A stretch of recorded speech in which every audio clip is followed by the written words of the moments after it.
gesminkt, ja.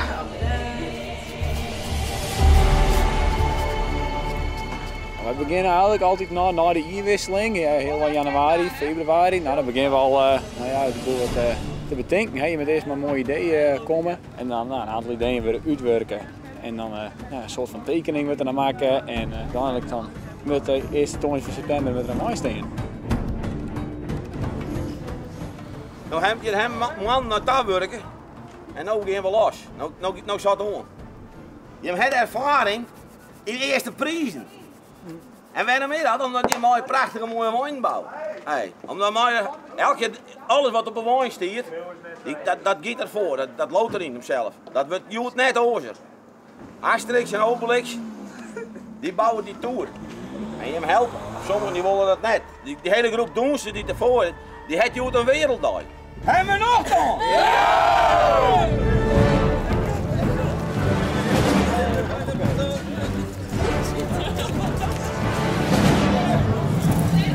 Wij doen een missie Cleopatra en het speelt zich gauw in de woestijn.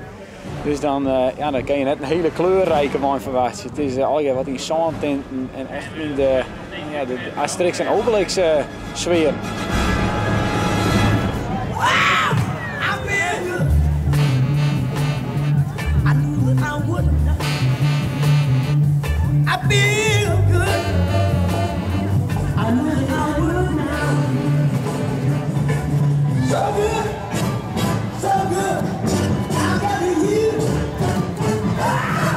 Heel zit oefenen. Vooral de doensjes, die ben al 3 weken aan de gang. 3 keer in de week ben die er ook aan het oefenen. De famke die heeft het helemaal betaald. Ja, voor sommige mannen is het eerst klein pittig, maar we hebben er aardig in gekregen. En ouder in de week heb ik 3 jongen oefenen bij de wijn. Ja, dan moet het al met het innerlijke pasje. En dat is best slag.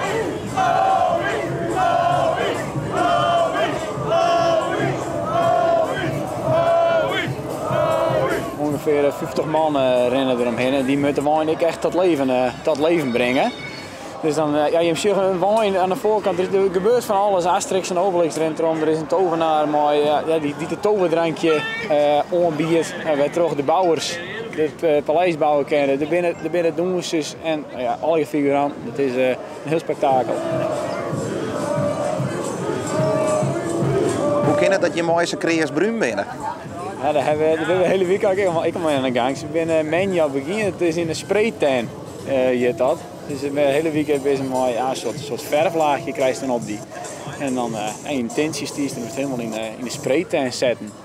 En dat moet er een paar dagen op zitten. Dus we zijn morgen op ons werk, op een merk, hebben we mooi bruin al. We zijn net op vakantie geweest, dat ging er net een tijd.